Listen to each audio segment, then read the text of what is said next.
Lance Cunningham for. From the Pentagon today that 12 to 1,500 Marines will be in place in the next 24 hours and that they will have special operations capability. What does that mean? Who will they join and how will they mesh together?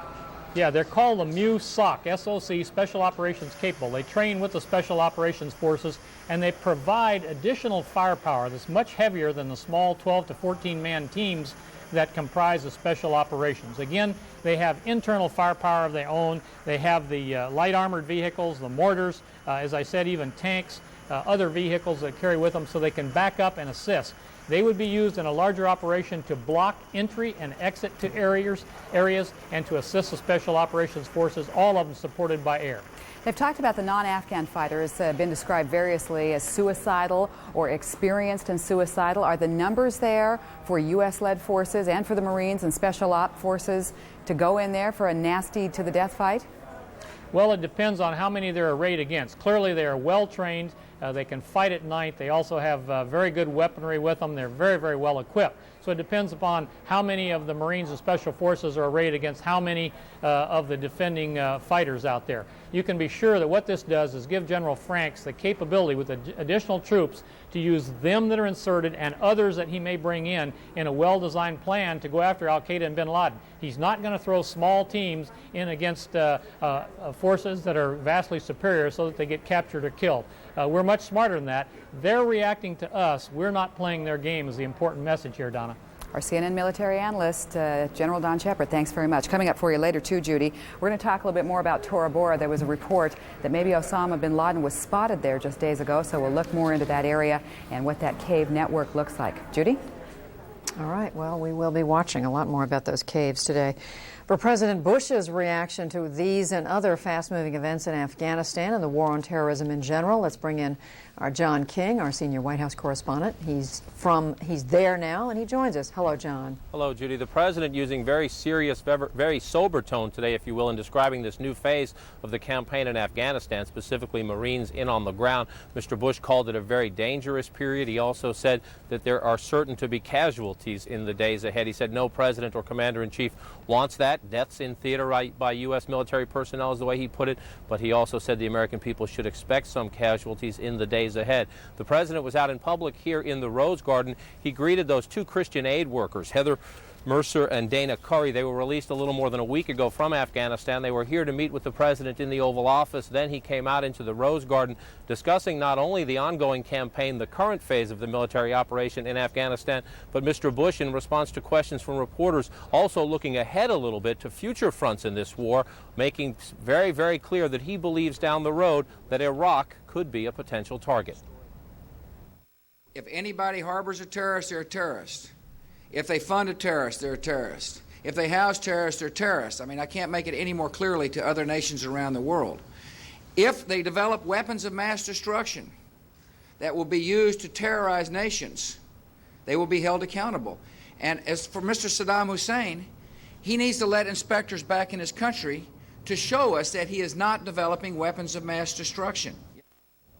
Now, if you think back to the president's address to Congress at the beginning of the military campaign, he said terrorist groups and those who harbor terrorists would be subject to U.S. military strikes. He did not specifically list in that speech any nation that has a program to develop weapons of mass destruction. Still, the president insisting today he was in no way changing the definition of countries that could face U.S. military action. Administration officials insisting the president was not drawing any new line, not getting any more aggressive when it comes to the posture of the United States versus Iraq.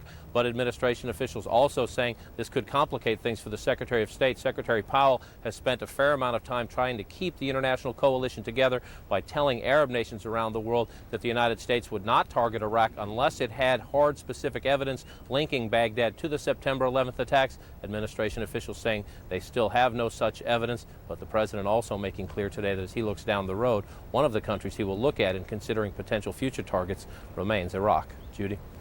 So, John, the question I have is then, was this done on purpose? Did the president mean to say this and to leave it hanging out there for us all to spend all this time wondering about? Or was it just a coincidence or, it just happened? Maybe we could switch places if you could answer that question. The administration officials saying that this was no change in policy, but there has been a debate going on within the administration from day one.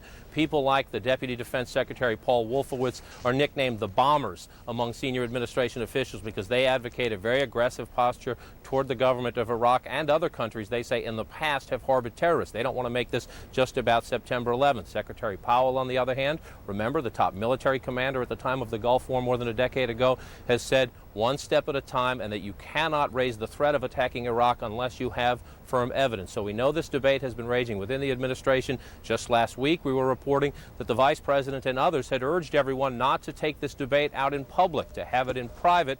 The President obviously taking it public today, so we will discuss it. One thing we can't, though, do is read minds. We don't know if it's just slip of the tongue or whether the President meant to say what he said. Well, we definitely don't want to do that. All right. John King, I guess the President wasn't listening when the Vice President said, we're not going to talk about this in public. Maybe not. Thank you very much. We'll see you a little bit later. Well, some developments over the weekend with regard to human cloning. We are apparently one step closer to what many people call an unthinkable act. We'll be right back.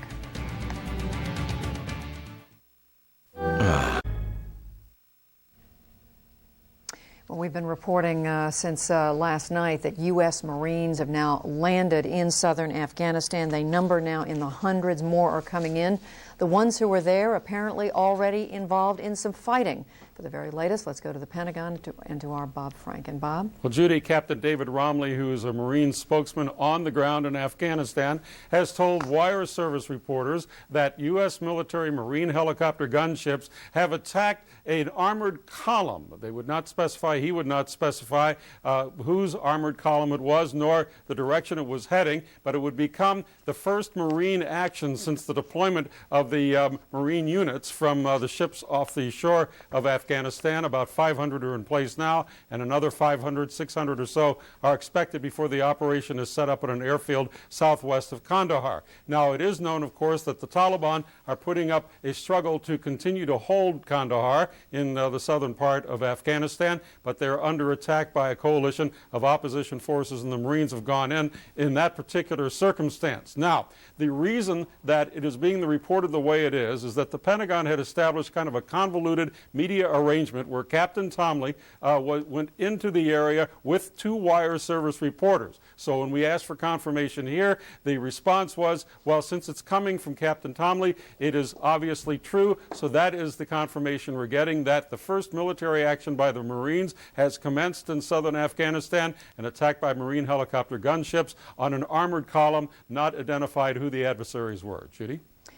So, Bob, we should assume that this column was heading away from Kandahar toward the border, towards southern Afghanistan? Well, it's difficult because they wouldn't say what direction it was heading in. We're reporting now by assumption because of this particular very unusual media relationship. All right. Bob Franken at the Pentagon with that late-breaking story. Those attacks, firing on that column, still underway, according to the Marines. Let's move quickly now to New York for a check of the markets, financial markets today. Rhonda Schaffler, on this day, they told us that we're officially in a recession. What are the markets doing?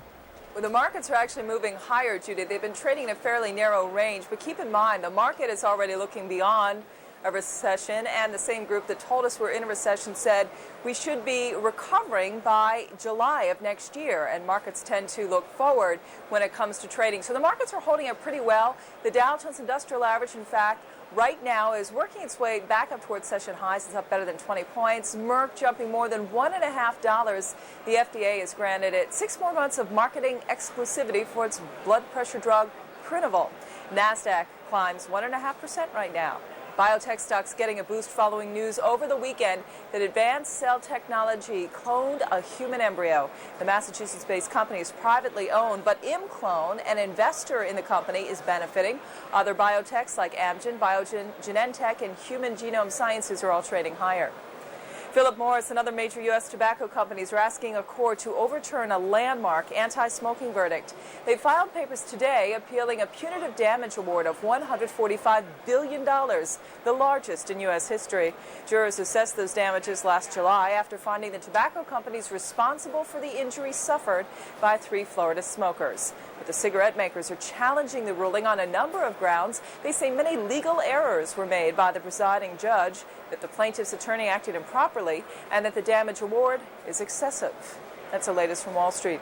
CNN will be right back after this short break. Stay with us. It is 3 p.m. in the east, just about noon out west. Here's a look at the latest developments this hour. Coalition military efforts are focusing on southern Afghanistan today. U.S. Marine helicopter gunships have attacked an armored group of vehicles near a new American base in the region. Also, the Pentagon says 500 U.S. Marines have seized an airstrip near Kandahar. The city apparently still remains a Taliban stronghold. The Pentagon says at least 1,000 other Marines will be heading to Afghanistan within the next 24 hours. Their mission includes flushing out Taliban and al-Qaeda troops and trying to find Osama bin Laden. People were celebrating in the streets of Kunduz today in the north, cheering the fall of the last Taliban stronghold in that part of the country. The Northern Alliance made an advance to the front lines yesterday, and the group's top commander says Taliban fighters retreated to an area to the west. Outside the city, meanwhile, of Mazar-e-Sharif, U.S. Special Forces are working with an opposition commander to try to put down a Taliban revolt in a prison compound. That is the latest word from Defense Secretary Donald Rumsfeld. The bloody uprising started yesterday. Hundreds of Taliban and Northern Alliance members are dead. The Pentagon says 5 U.S. servicemen were seriously injured, and the fighting there goes on. At the White House today, President Bush welcomed 2 U.S. aid workers who spent months in an Afghan jail. They were accused of trying to spread Christianity. The president praised their faith, and he later warned Americans of a difficult time ahead in the war on terrorism. He says people should expect American deaths in this operation. And in Connecticut, investigators say they are still baffled by an anthrax case. They say they do not know how 94-year-old Ottilie Lundgren came in contact with the bacteria. She died last week from inhalation anthrax. The president of the company announcing a major breakthrough in cloning insists that his firm is not working toward human reproduction. But that does not stifle the furor over creating human embryos through cloning. The Vatican says the company, Advanced Cell Technologies, is tampering with human life. And this morning, President Bush called on Congress to ban all forms of human cloning, as the House has already voted to do. The use of embryos to clone is wrong. We should not, as a society, grow life to destroy it. And that's exactly what's taking place. And I have made that position very clear. I haven't changed my mind, and this evidence today that they're trying to achieve that objective, to grow an embryo in order to extract a stem cell in order for that embryo to die, is bad public policy. Not only that, it's morally wrong in my opinion.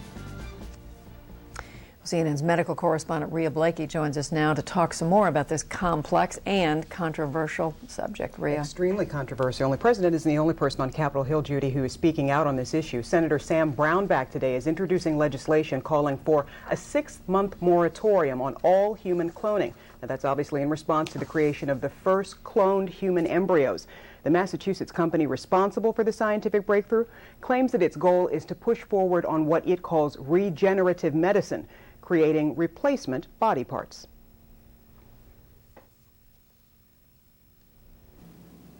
A human clone has been created. It's not a walking, talking human being, but a bunch of cells. And the company responsible for it, Advanced Cell Technology, says it's the dawn of a new era in medicine. We could use cloning technology, all the promises that it has, not to clone human beings, but to apply it to cells. CEO Michael West says his company's goal is to clone human embryonic stem cells as replacement cells to one day treat diseases like diabetes, cancer, AIDS, spinal cord injuries, Parkinson's, and Alzheimer's. But critics say the fact that human cloning is one of the techniques used to produce the potentially regenerative cells creates serious ethical problems. That's the real concern, is that the same technique that could be used to make embryos for stem cell research purposes could also be used to make them for reproductive cloning purposes, and we have no way to prevent that from happening. The issue is once the technological information gets out there, the question is what are people going to do with it? Though advanced cell technologies' multi-celled embryos resemble human blastocysts, the first stages of life, West insists his company is not cloning humans. We're talking about making human cellular life, not a human life. Still, the company's findings, published this week in scientific journals, provide a controversial recipe for cloning a human. The potential benefit for human lives, people suffering from Parkinson's and diabetes and spinal cord injury and this long list of disorders that could be cured using this technology, we felt that it's so much more urgent to rapidly go and try to help these people who are sick. Advanced cell technologies. I'm sorry, Rhea, we're going to have to interrupt to go to a news conference in New Bedford, Massachusetts, where some teenagers have been arrested in a Columbine-type plot on their school and their classmates. Welcome to the New Bedford High School family. And that whole issue has really come together with this entire incident. And Mr. Oliver thanked the students this morning for that sense of family. The students here at New Bedford High School are very proud of their facility, and it's comforting to see that they were able to come forward and share their concerns with faculty, which ended up in the results of the 3 youngsters being arrested. Mr. Oliver will fill you in basically on what transpired during the day. Attendance was down today. It wasn't a full complement of students. There was approximately 40% of the student body absent today, and that's pretty much understandable. I basically believe that the students that were here felt comfortable and they had sufficient support services available to them if they had any major concerns. We'll be available for questions, but at this point I'll turn it over to Mr. Oliver. Good afternoon. As Dr. Silva said earlier this morning, I addressed the student body and tried to bring them up to date as to what had taken place over the weekend. After that, the teachers led a discussion and allowed the students to ask some questions and give their viewpoints as to what was happening. Various classrooms spent time from 5 minutes to half an hour discussing the situation depending on the concerns of the particular classrooms, and then we got to the business of education. As far as student viewpoints are concerned, it ranged from we're here to learn, let's get back to school, to being upset that this would happen at our high school because we all work so hard at making New Bedford High School a safe place for everyone. Throughout the day, the counselors were available to the students. They saw about 40 students today, which pertain to this particular issue. There were 6 students who met with adjustment counselors throughout the day that had various concerns, dealing either with personal issues or questioning the safety in the building. I think for the vast majority of students, they felt safe being at school. They felt that they were in a good place, a supportive place, and we're ready to get back to the dealings of education. As Dr. Silva said, the attendance rate was higher today than we anticipated. It was approximately 40%, which is nearly 3 times more than it usually is.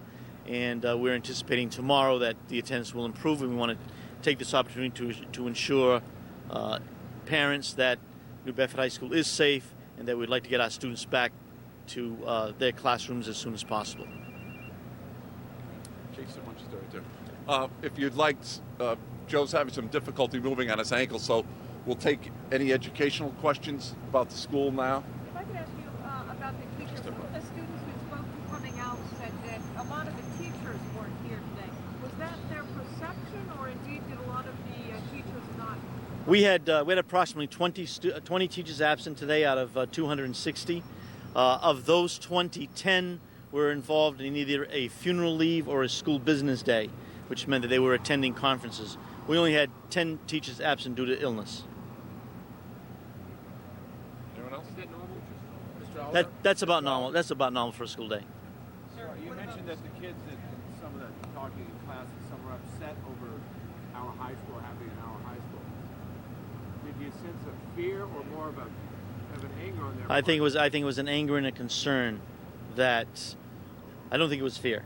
I think they felt that the school had been checked out. It was safe. They were happy to be in school. They said they were comfortable to be here. That's why they came. I think they were upset that their space had been violated. Hang on. Hang on just a second. Go ahead. Thank you. What's the policy of the students who were absent today in terms of if they stayed out because they were fearful? Is there a policy regarding that? Do they have to bring a note? They have to bring a note for every absence. They're marked absent. The state choices are either you're present in school, you're absent.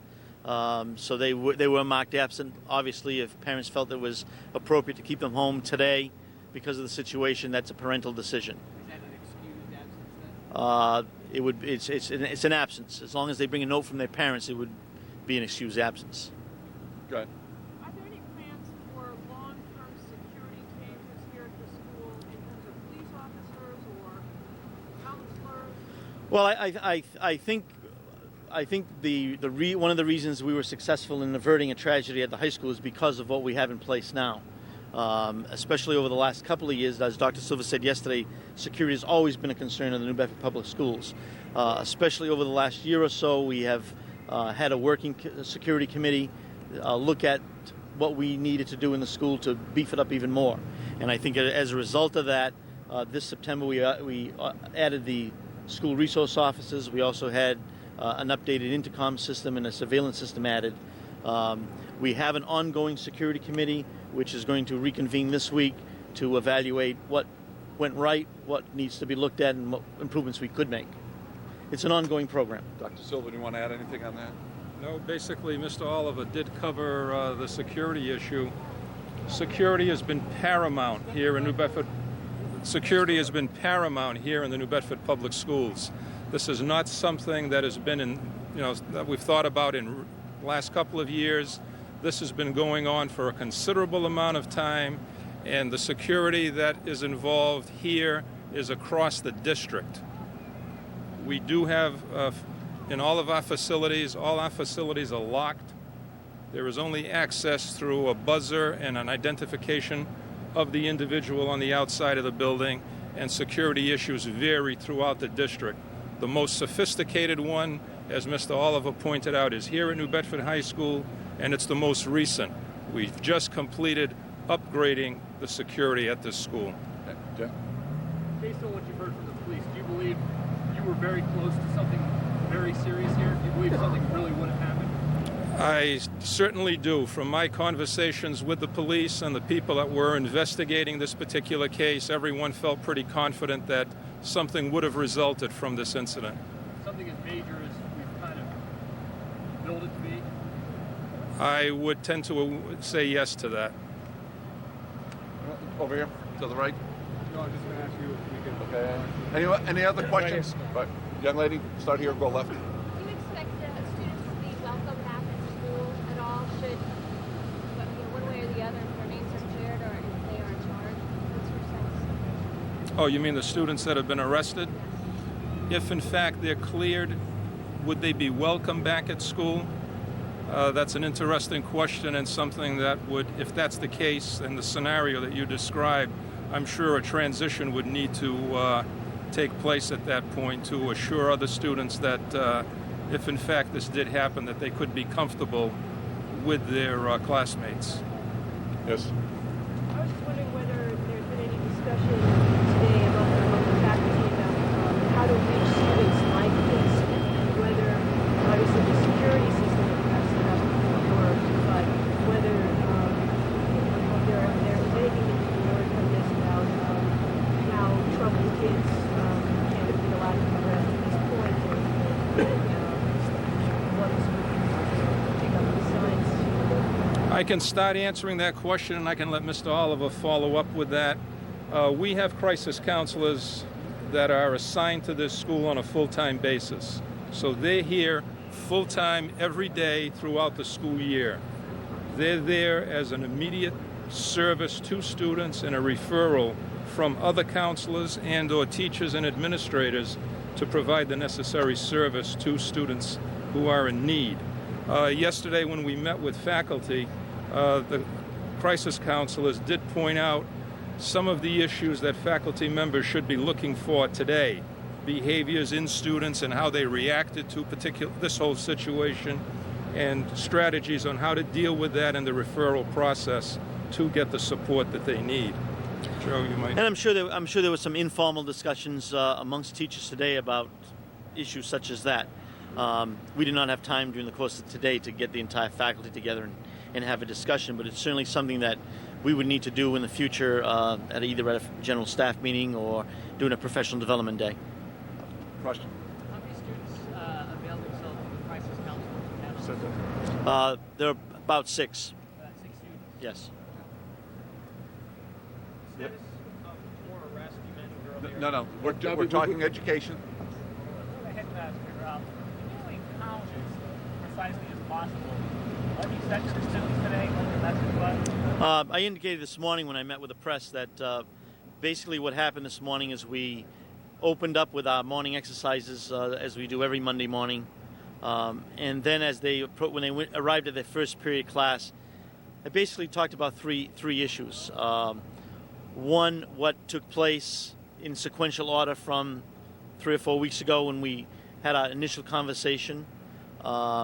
Secondly, what took place over the weekend as far as being sure that the building was secured, and thanking them for their participation, because as I said this morning, various members of the high school family were responsible for bringing this to our attention, going from students to faculty to staff members, and finally telling them what the plan was for today and what the plan was for the future, such as the increased police presence, which will continue tomorrow.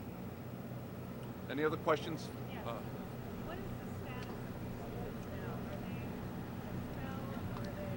The students would face charges, school charges, and would have to have a hearing prior to any determination at this point. If they get out on bail, they would probably be issued school papers indicating that they would need to come to a hearing. You've been listening to school officials in New Bedford, Massachusetts, where over the weekend 3 teenagers were arrested and charged with plotting to attack fellow students at New Bedford High School. About half the students at that school did not show up today. The 17-year-old, the only one who's been identified of the 3, the 17-year-old involved is Eric McKeon, a student at New Bedford High. There were also 2 15-year-olds